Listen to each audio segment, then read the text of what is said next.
Okay, you got Roger Dodger here with GPZ 900 stuff.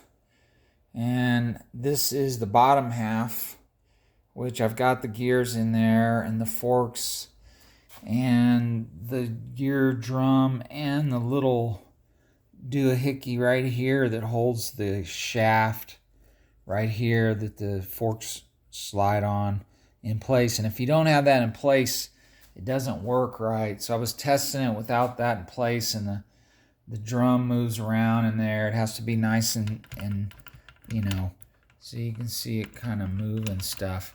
It has to, you need to be spinning.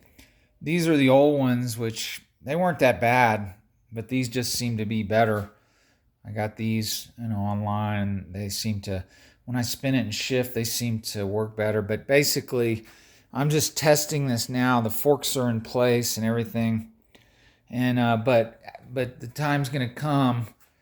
This is the top half and it's upside down, as you can see. But because the dowel pins are in there and the little, whatever you call them, groove, half of like a piston ring or whatever in there. So it's gonna sit in there. So the gears are gonna sit in there because they got to be in their dowel pin positions, and so it's going to sit in there, and then I'll take this piece and put it on top, upside down, put them in, because there's nothing.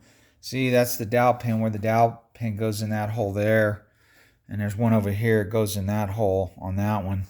And so you got to have that sitting in the dowel pin correctly before you can put these two sides together, because don't do like I did. I had this off. It wasn't in the dowel pin, and it made the mating slightly off. And then when I pushed it, I guess I can show you on the other one.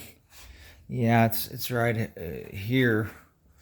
When I pushed it, if you see that right there, that got welded because I pushed it through there. That pin right there got shoved through that part right there, made a little thing, and I had to get it welded, which, I kind of screwed up on that, but hopefully you won't do the same thing. So this is second time, and I was having problems with the forks, and I just couldn't figure out how to get them on there without, and then I had forks that had A, B, and C on them. Hang on, I'll pause this. Okay, I want to resume. So in the book, in the manual, it has A and C on the outside and B on the inside. Well, these B doesn't necessarily correspond with what the manual's saying, because I thought, oh, the B means this one goes in the middle. Well, I tried and tried. I had one that was a B, and to put it in the middle, and it wouldn't go. And so I put another one in there, and lo and behold, it was like an A or something. I can't remember.